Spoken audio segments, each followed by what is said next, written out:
제가 이 창세기를 강의하면서 시리즈로 연결되기 때문에 스토리가 연결되게끔 설교를 하다 보니까 좀 여러분 어려움을 좀 느낄 수가 있겠어요. 사실은 제가 지난 한 주간 동안 저녁에 성경을 이렇게 관통하는 설교를 이렇게 계속 반복해서 말씀드려서 마지막 날 좀 정리가 되신 분들도 있었을 텐데, 오늘 또 그런 종류의 설교예요. 창세기부터 이렇게 마태복음이라든지 이렇게 신약까지 연결된 내용이라 조금 지금까지가 우리 교회에서 설교하지 않았던 스타일이라서 좀 어려움을 느낄 수 있을 것 같아요. 그래도 잘 듣고 은혜 받으십시다. 신경을 바짝 좀 써주세요. 제가 이 설교 준비해놓고 마음이 아팠어요. 이거 너무 어려운 설교를 어떡하지? 너무 힘든 설교 같은데. 근데 히브리서의 말씀 보면 단단한, 장성한 사람은 단단한 음식도 먹는다고, 한번 마음 바짝 긴장하시고 하나님께 기도하는 마음으로 오늘 말씀 들어보십시다. 아멘. 마음 해이해지지 말아주세요. 네. 지난주 설교가 창세기 17장이었죠.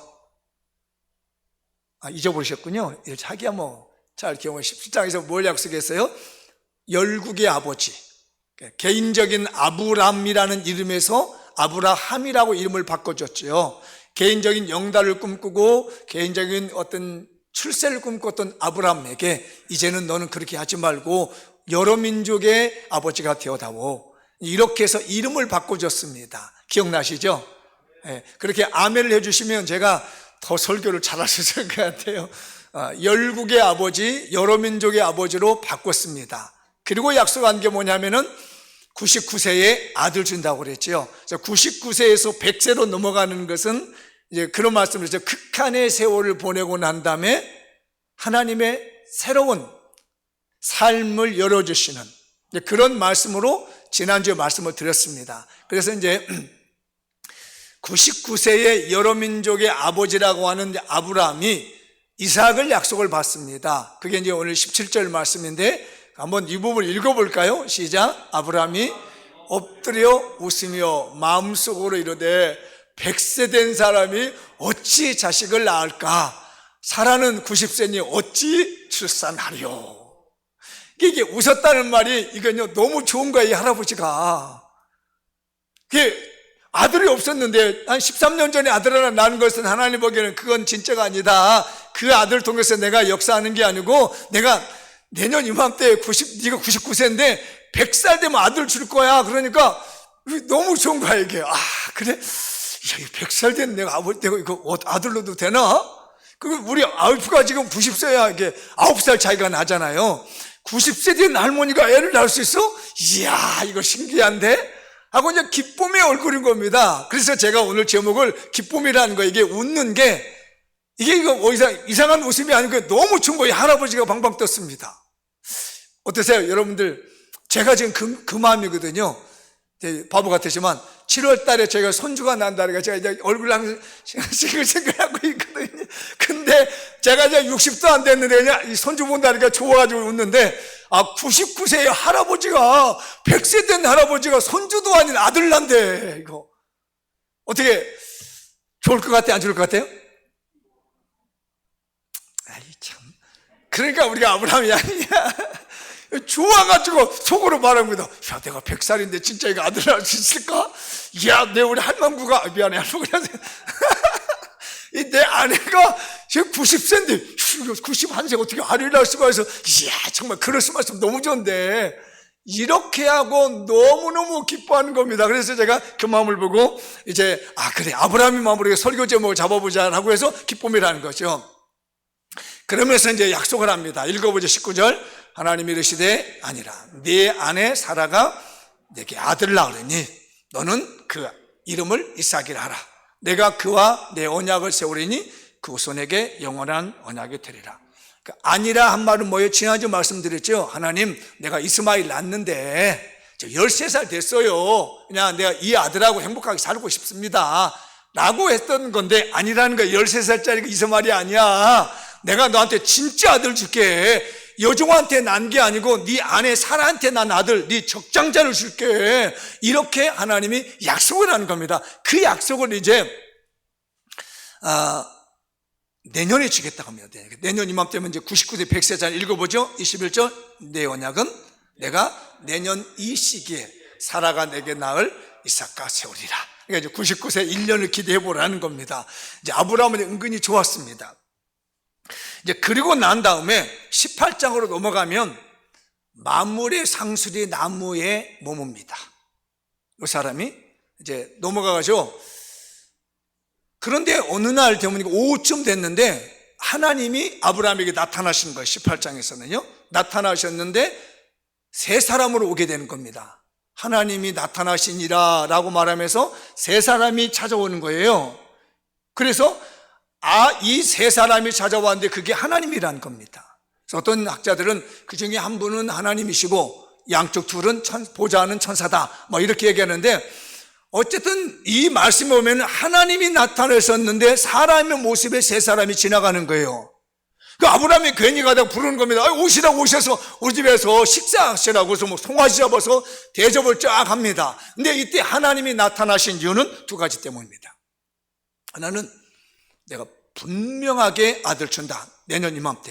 그러니까 이게 얼마 안 된 거죠. 하나님을 만난 지 얼마 안 돼서 이 손님이 찾아오는 거예요. 분명히 준다. 그런데 또 하나가 있다. 소돔과 고모라가 멸망한다.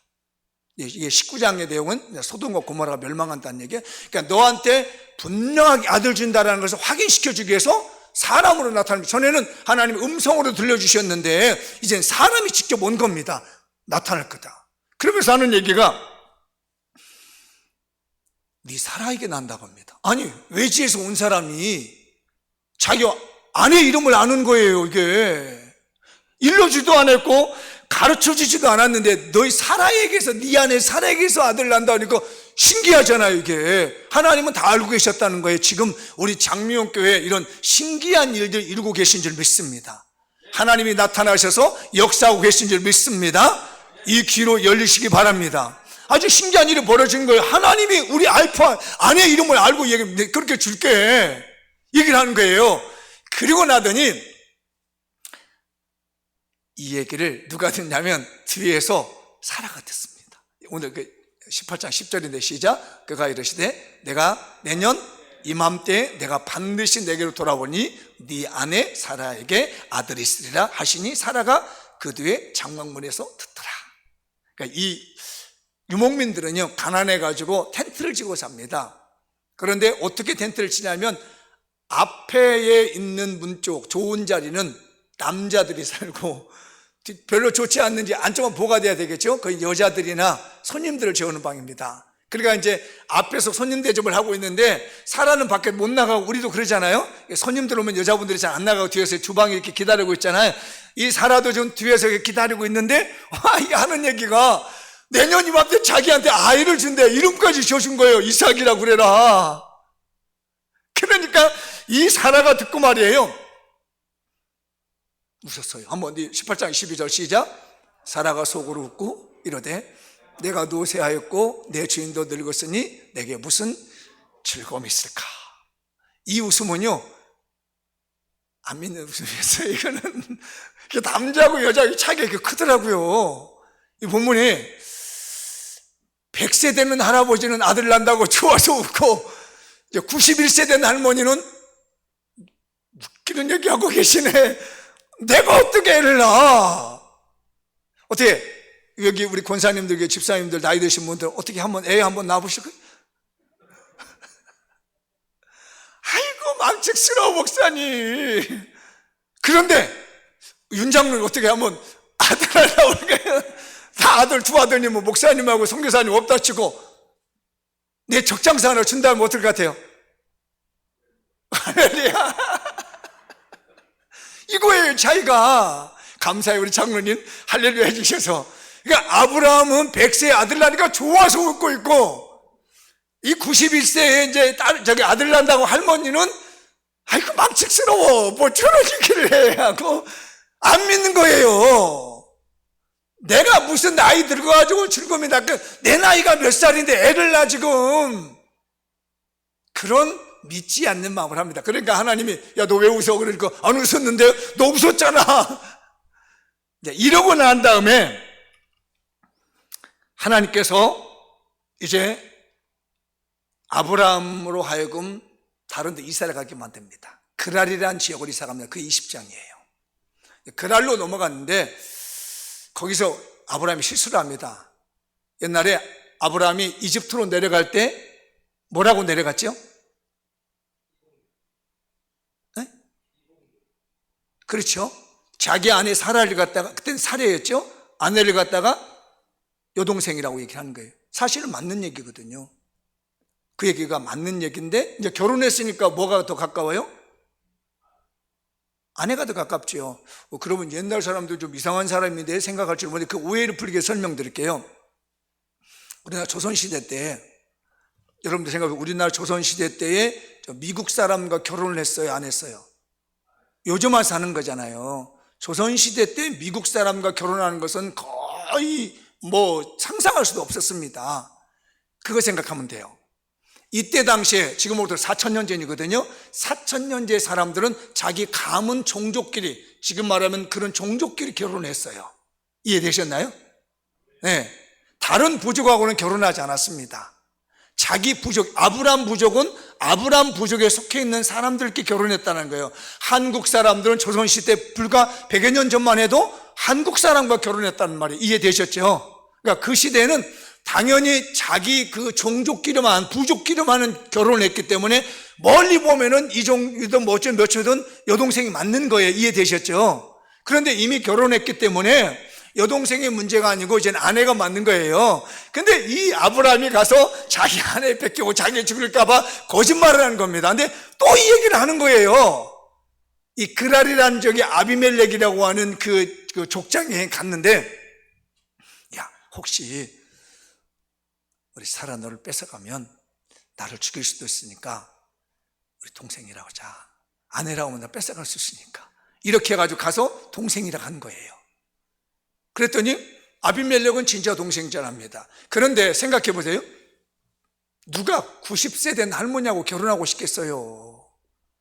어떻게 이상현 집사님, 미안, 이름 불렀어요. 미안해. 집사님. 어떻게 90세 된 할머니하고 결혼하고 싶어 하며? 고전하는 거예요, 다. 그런데 여기 창세기 20장에는요, 아비멜렉에는 왕이 90세 된 할머니를 아내로 맞이하겠다는 거예요. 이거 이상하죠? 생뚱맞죠?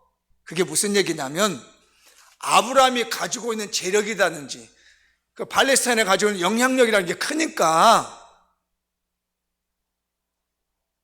그냥 결혼해서 우리 서로 싸우지 말고 힘을 키우자, 이런 결혼인 거예요. 이해되셨죠? 미모를 보는 것이 아니라 이걸 무슨 결혼이라고요? 정략적 결혼이라는 거예요. 여동생이라니까 아브라함이라는 사람이 굉장히 많은 재력과 힘을 가지고 있는 거예요. 지난번에 기억나시죠? 롯이 잡혀갔을 때 어떻게 했어요? 318명 끌고 가서 그날 가가지고 다 쳐들어서 뺏어오잖아요. 그만큼 능력 있는 사람이다 보니까 남편 보고 여동생이라니까 우리가 이렇게 사돈 맺어가지고 정략적으로 이 땅을 지키자라는 의미에서 아내였던 거예요. 이해하시죠? 달리 생각하시지 마시고요. 이제 그렇게 해서 결혼을 했어요. 뺏어다가 이제 결혼을 하려고 그러는데 하나님이 그날 밤에 꿈속에 나타나면 내 이놈! 너 죽는다! 그 깜짝 놀랄 거예요, 이게. 물론 내 이름은 안 했어요. 내 얘기예요. 어떤 분은 그래, 목사님 성경에 내 이름도 있어요? 그러면 내 이름은 없고요. 그렇게 이제 그 사람에게 얘기를 하는데 이 아비멜렉 이야기입니다. 하나님, 의로운 사람도 죽입니까? 또는 하나님이 그래, 네가 의로웠기 때문에 내가 죽이지 않고 지금 내가 그 여인이 누구인지를 내가 지금 알려주는 거다 라고 하니까 아비멜렉이 이제 사시나무 떨고 이제 덜덜덜 떨고 다음날 아침 아브라함을 불렀습니다. 아니 왜 자기 아내를 갖다가 너희 동생이라고 그래? 했더니 나 진짜 너희 동생인데요. 그러면서 빨리 가라 그런 겁니다. 그 시간이 99세에서 100세 사이 일어나는 거예요. 아니 아브라함이 하나님이 주신다고 축복을 약속해 주었는데도 불구하고 아직도 믿음에 약한 일이 있은 거예요. 그러니까 하나님께서 한번 약속한 것은 반드시 지킨다고 하시면서 꿈속에서까지 나타나가지고 사라를 지킨 겁니다. 여러분, 만약에 사라가 아비멜렉하고 하룻밤 동침했으면 어떻게 돼요?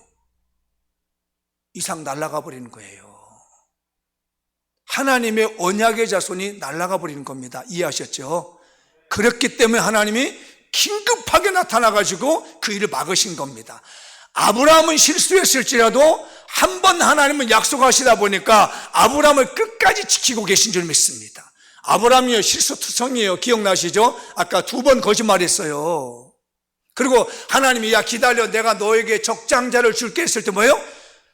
애굽 여자를 들여다가 첩을 들여가지고 아들 낳은 사람입니다.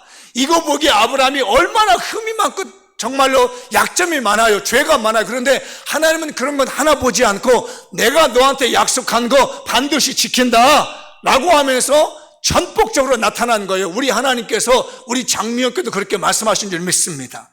우리가 약점이 있어요. 흠도 있어요. 죄 지었어요. 문제도 있어요. 그러나 하나님이 딱 약속하시면 하나님의 축복이 번물처럼 밀려온다 하시니까 이거 약속 변치 않으신 줄 믿습니다. 자, 이거 한번 읽어볼까요? 시작. 하나님은 아브라함이 25년 동안 여러 번의 실수를 했을지라도 신실한 약속을 변치 않으셨습니다. 지금 그 신실한 사랑의 약속을 우리에게도 주셨습니다. 믿으시나요? 절대 염려하지 마세요. 하나님이 나를 버릴까? 안 버리십니다. 우리가 잘못했으니까 우리는 그러잖아요. 마음에 들었다 안 들었다 하잖아요. 잘하면 마음에 들고 못하면 안 들고. 이게 아니에요. 하나님은 한 번 믿으면 끝까지 붙잡아 주신 겁니다. 하나님 우리 장미원교를 끝까지 붙들 줄 믿습니다. 하나님이 여러분을 끝까지 붙들 줄 믿습니다. 한번 인사하시죠. 하나님을 당신을 끝까지 붙드십니다. 앞뒤 분에게 한 번만 더. 하나님은 당신을 끝까지 붙드십니다. 그렇게 실수를 했는데도 하나님께서는 아비멜렉에서 건지시고 그 태를 지켰습니다. 이유가 있는 거죠. 자, 오늘 이제 드디어 부활의 말씀으로 이게 넘어오기 시작해요. 읽어보죠. 시작. 창조주 하나님께서 권능으로 베풀어 주시는 부활의 기쁨을 선물로 받읍시다. 다시 한 번만 시작. 창조주 하나님께서 권능으로 베풀어 주시는 부활의 기쁨을 선물로 받읍시다. 중요한 단어는 창조주 하나님이라는 부분입니다. 창조주 하나님. 그분이 우리에게 뭘 준다고?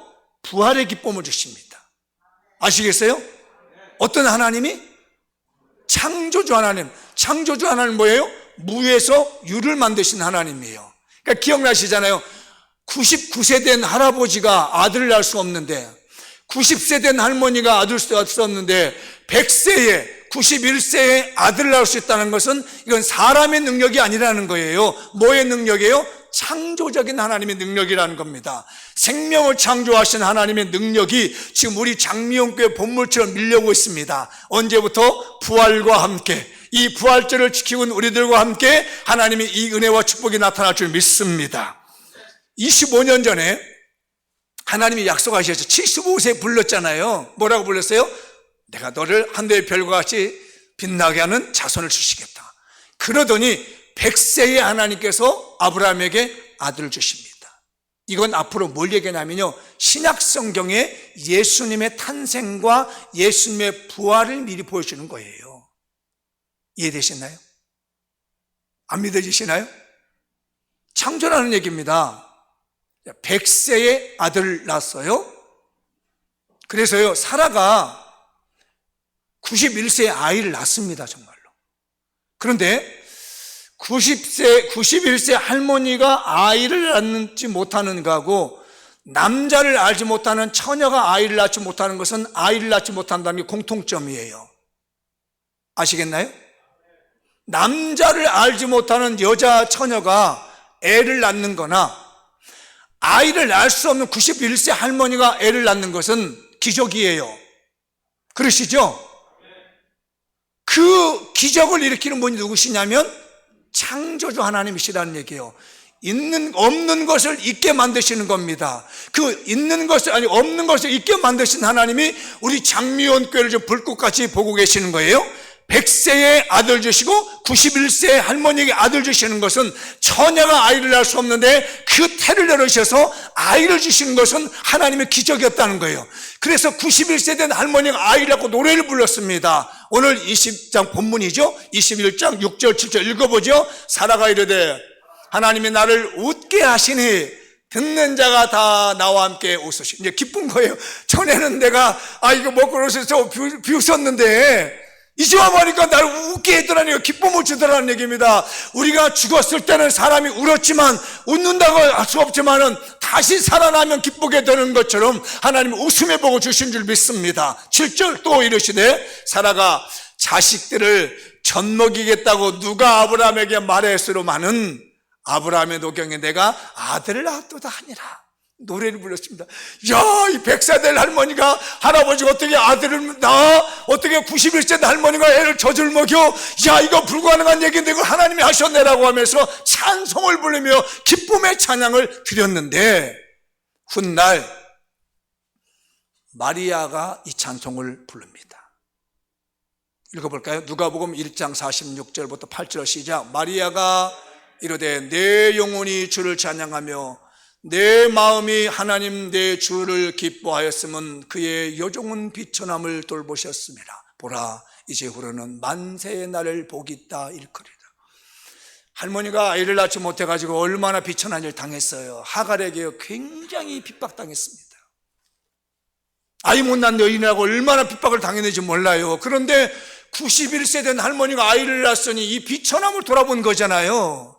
그래서 이 사라가 아이를 낳는 것, 할머니가 태문이답게 할머니가 애를 낳는 것이나 아이를 낳았으면 처녀 동정녀가, 남자를 낳지 못하는 동정녀가 아이를 낳지 못하는데 아이를 낳게 되는 것은 이건 하나님의 놀라운 일이라는 것을 찬양하게 되는데 그 예표로서 예수님의 탄생에 대한 예표로서 이 사라가 하나님께 찬양하는 것이고 그걸 받아가서 마리아가 예수님을 잉태하고 난 다음에 너무 기뻐서 찬송했던 것이 본문의 내용인 거예요. 그런데 이것이 여기서 끝이는 게 아닙니다. 여기에는 믿음이 있었던 겁니다. 아브라함은 뭘 믿었냐면요, 죽은 자를 살린다고 하는 부활의 신앙이 있었습니다. 로마서 4장 19절 읽어볼까요? 그가 100세나 되어 자기 몸이 죽은 것 같고 사라의 태가 죽은 것 같음을 알고도 믿음이 약해지지 않았다. 죽었다는 겁니다. 그런데 하나님이 거기다 생명을 불어넣으니까 거기서 생명이 태어나더라는 얘기예요. 죽은 자가 죽어 있는 것 같습니다. 저 무덤에 있는 사람들 우리가 죽어 있는 것 같습니다. 그러나 하나님의 창조주 하나님이 거기 생명을 불어넣으시면 살아난 줄 믿습니다.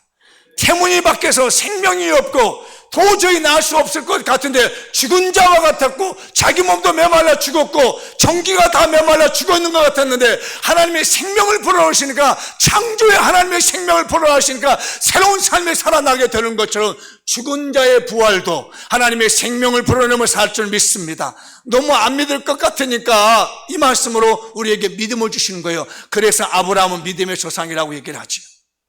또 한 절 있습니다. 4장 17절 시작. 기록된 바 내가 너를 많은 민족의 조상으로 세웠다 하심과 같으니 그가 믿은 바 하나님은 죽은 자를 살리시며 없는 것을 있는 것으로 부르시는 이시니라. 그 91세 할머니의 태 속에 없는 걸 넣어준 거예요. 동정녀, 남자를 알지 못하는 여인의 태 속에 생명을 불어넣으신 겁니다. 이걸 누가 믿었다고요? 아브라함이 믿었다는 거예요. 그래서 부활의 이 사건이 이 창세기 21장과 연관되어져서 이 부활의 기쁨은 그냥 오는 것이 아니라 창조주 하나님이 우리에게 보여주시는 부활의 기쁨이라는 것을 우리는 믿어야 될 줄 믿습니다. 그 다음에 보면은요, 이 창조주 하나님께서 마리아에게 잉태하게 하는 일이 나오게 됩니다. 연결 짓는 거죠. 91세 사라에게 그 이삭을 출생하게 하는 것은 처녀가 잉태해 아들을 낳게 된다는 것을 미리 보여준 거예요. 읽어보죠. 누가복음 1장 31절과 34절 시작. 보라 네가 잉태하여 아들을 낳으리니 그 이름을 예수라 하라. 마리아가 천사에게 말하되 나는 남자를 낳지 못하니 어찌 이 일이 있으리까. 불가능하다는 얘기입니다. 그런데 성령으로 말미암아 창조주 하나님이 그 태에 생명을 주니까 마리아 동정녀의 마리아에서 예수 그리스도가 탄생하더라는 얘기예요.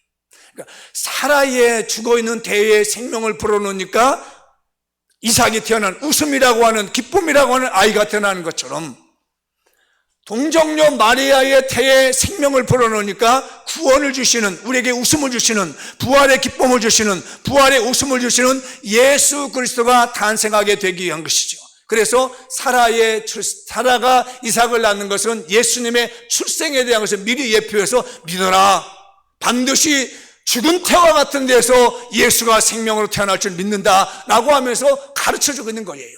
우리도 이 믿음을 가질 수 있기를 바랍니다. 그런데 이게 부활 사건으로 연결이 되는 거죠. 부활에 보면요, 드디어 이 기쁨의 소식이 터지기 시작합니다. 그러니까 예수님이 탄생하면서 온 누리에 이제 기쁨이 이제 전해지기 시작하죠. 그러니까 아브라함에게서 아이가 태어나면서 그 집안이 다 기뻐하는 것처럼 예수가 태어나면서부터 그 모든 사람들에게 기쁨이 주어지게 되는 거예요. 그러므로 우리가 지금 예수님으로 말미암아 부활의 소망으로 탄생의 소식으로 기쁨이 넘칠 줄 믿습니다. 하나님의 기쁨이 여러분에게 넘치길 축복합니다. 인사 한번 하시죠. 하나님의 기쁨이 당신에게 넘칠 줄 믿습니다. 다음에 이제 보면요, 제자들의, 예수님이 부활의 주님 누구에게 나타나냐면은 여자들에게 나타납니다. 부활하신 주님이 여자에게. 자, 28장 8절에 읽어볼까요? 그 여자들이 무서움과 큰 기쁨으로 빨리 무덤을 떠나 제자들에게 알리려고 다름질했어요. 여인들이 주일입니다. 지금 뭐라면 제 8일째. 아까 아브라함이 8일째 할례를 했다고 그랬죠. 이삭을요 8일째 할례를 했습니다. 새로운 장이 열리는 거예요. 새로운 인생이 시작되는 거죠. 이삭이. 그런 것처럼 안식 후 첫날이에요. 예수님이 부활하신 날이에요. 안식 후 첫날이면 8일째거든요 8일째 예수님이 부활하신 거예요. 그래서 왜 할례를 8일째 하느냐면 새로운 삶의 시작이라는 거예요. 그래서 예수님이 안식 후 첫날 8일째 부활하게 되는 겁니다. 새로운 삶이 우리에게 주어졌다는 거죠. 근데 안식 후 첫날 새벽에 예수님의 무덤을 갔더니 예수님이 안 계시는 거예요. 그 천사가 말합니다. 누구셨던 걸 봐라. 너희들이 말한 대로 예수님이 살아나셨다. 그러니까 천사를 만난 것에 대한 두려움과 예수님이 살아났다는 말이 너무 그 말이 기뻐가지고 어쩔 줄 몰라서 이 두려움과 기쁨 마음에 막 뛰어가가지고 제자들에게 말하는 거죠. 오늘 여러분 예배드리고 돌아갈 때에 하나님이 이 기쁨을 선물로 주실 줄 믿습니다. 부활의 참소망의 기쁨, 내 사업이 안 되던 게 다시 잘 되는 기쁨, 내 몸이 아프던 것이 회복되는 기쁨, 우리 집안이 막혀있던 것이 열리는 기쁨, 내 믿음이 약해졌다가 다시 일어나는 기쁨, 하나님의 기쁨이 이 부활절을 통해서 흘러 넘치기를 축복합니다.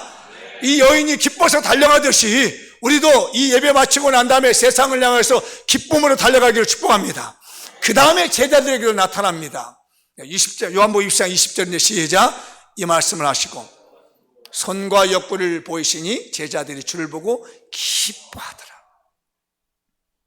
제자들도 두려워했거든요. 그런데 부활하신 예수님을 보고 기뻐하더라는 겁니다.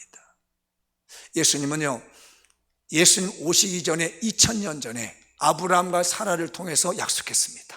그리고 2000년 후에 예수님이 그대로 그 모습을 모셨습니다. 그리고 지금 우리가 살고 있는 거지 예수님 오신 지 한 2000년이 됐습니다. 2000년이 돼간 이 시점에서 사라에게 아이를 주신 것처럼, 동정녀에게 성령으로 아이를 주신 것처럼, 오늘 부활을 소망하는 여러분들에게 가장 필요한 것으로 하나님이 채워줄 줄 믿습니다. 내게 가장 소중한 것이 무엇인지, 물론 당연히 믿음이요 예수 그리스도지만 내가 신앙생활하는데 내가 필요하는데 가장 필요한 것, 내 삶에 가장 필요한 것을 하나님은 그걸 새롭게 만드셔서 부활의 기쁨으로 선물을 주시리라 믿습니다. 없는 것을 있게 하신 하나님입니다. 창조주 하나님의 권능이 우리 교회를 향해서 지금 분물처럼 밀려오고 있습니다. 이 말씀을 붙잡으시기 바랍니다. 한 말씀 한번 해보죠. 우리가 할 일이 있습니다. 창조주 하나님의 능력을 체험하는 주인공이 됩시다. 한번 크게 읽어보죠. 시작. 창조주 하나님의 능력을 체험하는 주인공이 됩시다. 앞뒤 분에게 크게 축복 한번 합시다. 창조주 하나님의 능력을 체험하는 주인공이 되십시다. 하나님의 축복이 본물처럼 밀려옵니다. 부활의 기쁨이 막 밀려옵니다. 창조주 하나님의 능력이 지금 밀려오고 있습니다. 여러분 기쁨을 찾으십시오. 소망을 가지십시오. 하나님이 살아계십니다. 없는 것을 잊게 하시는 거지요. 마무리 지어보겠습니다. 읽어보죠. 시작. 백세의 아들을 얻은 기쁨, 죽은 자가 살아나는 기쁨, 곧 인생의 극한 가운데 새로운 기적의 지평이 열려 불가능한 것이 가능케 되는 기쁨, 이것이 창조주 하나님께서 권능으로 선물하시는 부활의 기쁨입니다.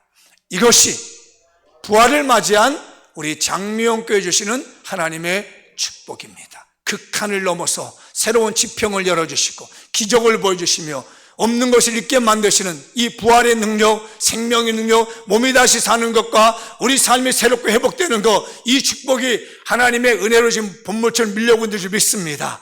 장미영교회가 부활절을 맞이하여 이 축복의 주인공, 기적의 주인공, 말씀의 주인공이 됩시다. 하나님의 장미영교회가 십자가 이후에 부활의 기쁨을 주시는 예수 그리스도의 십자가의 복음을 증거하는 주역이 됩시다.